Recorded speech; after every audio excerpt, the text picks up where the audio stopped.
నా పేరు సిరి. మా బావ అర్జున్ అంటే చిన్నప్పట్నుండే ఒక రకమైన ఆట పట్టించడం. మేమిద్దరం కలిస్తే చాలు ఇంట్లో ఒక యుద్ధమే జరిగేది. కాని మొన్న పెళ్లిచూపుల్లో బావన్ చూశాక నాలో ఏదో తెలియని మార్పు. ఆ గడ్డం, ఆ నిలువెత్తు విగ్రహం. అసలు బావ ఇంత అందంగా ఎప్పుడు తయారయ్యాడో నాకే తెలీలేదు. బావచూపుల్లో కూడా ఏదో తేడా ఉంది. నన్ను మామూలు మర్దలిలా కాకుండా తన సొంతం చేసుకోబోయే ప్రాణంలా చూస్తున్నట్టనిపించింది. ఇప్పుడు మా పెళ్లి ఫిక్స్ అయింది. ఆ బావ నాకు మొగుడు కాబోతున్నాడంటేనే నా గుండెల్లో ఏదో తెలియని రైళ్లు పరిగెడుతున్నాయి.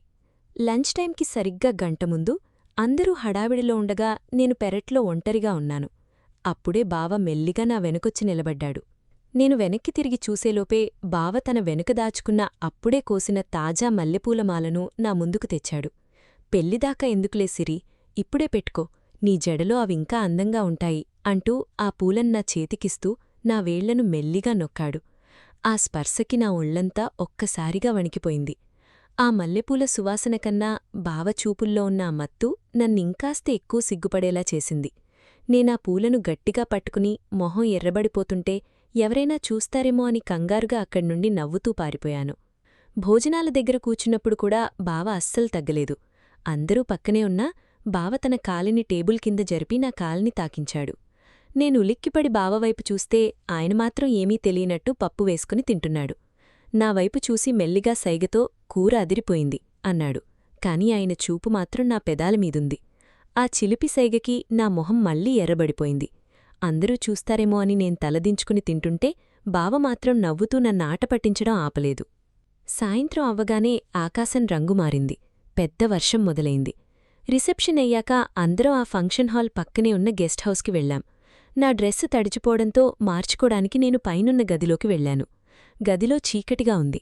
నేను వెనక్కి తిరిగి తలుపు వేయబోతుంటే బావ ఒక్కసారిగా తలుపు లోపలికి వచ్చి గడియ పెట్టేశాడు. బావా, ఏంటిది, ఎవరైనా చూస్తారు అన్నాను భయంగా. బావ నా దగ్గరకొచ్చి నా నడుమ్మీదు తను వెచ్చని చేతిని వేశాడు. ఆ స్పర్శకి నా ఒళ్లంతా ఒక్కసారిగా విద్యుత్ ప్రవహించినట్టయింది. పగటిపూట అందరి ముందు భలే సిగ్గుపడ్డావు సిరి, ఇప్పుడిక్కడెవరూ లేరు కదా అంటూ తన వేడి శ్వాసను నా మెడ దగ్గర వదిలాడు. బావ నన్ను మెల్లిగా గోడకి అదిమి పట్టుకున్నాడు. కిటికీలోంచి వచ్చే మెరుపుల వెలుతుర్లో బావ కళ్లల్లో ఉన్న ఆ ఇంటెన్సిటీ నాకు స్పష్టంగా కనిపిస్తోంది. బావ తన పెదాలతో నా నొసటిమీద మెల్లిగా ముద్దు పెట్టుకుంటూ తన చేతులతో నా జుట్టును నిమురుతుంటే నా భయమంతా మాయమై ఒక రకమైన మత్తు మొదలైంది. బావా, పెళ్లిదాకా ఆగలేవా అని నేను గుసగుసగా అడిగాను. బావ నా కళ్లలోకి సూటిగా చూస్తూ, ఆగాలనుంది సిరి, కాని ఈ వర్షం, నీ చర్మం నుంచి వస్తున్న ఈ సువాసన నన్నాగనివ్వడంలేదు అన్నాడు. మా ఇద్దరి మధ్య ఉన్న ఆ కొద్దిపాటి దూరం కూడా కరిగిపోయింది. ఆ చీకటి గదిలో మా ఇద్దరి శ్వాసల చప్పుడు తప్ప ఇంకేమీ వినిపించడంలేదు. హఠాత్తుగా బయట అడుగుల శబ్దం. సిరి, లోపలున్నావా? ఆ గదికి గడి ఎందుకు పెట్టావు అంటూ మా అమ్మ పిలుపు. మా ఇద్దరి ఊపిరి ఒక్కసారిగా ఆగిపోయింది. బావ కంగారుగా తలుపువైపు చూశాడు. ఒకవేళ అమ్మ లోపలికి వచ్చి మేమిద్దరం ఇలా ఉన్నావని తెలిస్తే కొంపలు మునిగిపోతాయి. బావ వెంటనే తన షర్ట్ సర్దుకుని కిటికీవైపు వెళ్లాడు. మరి అమ్మ లోపలికి వచ్చిందా, బావ దొరికిపోయాడా అన్నది తెలియాలంటే పార్ట్ 2 వరకు ఆగాల్సిందే.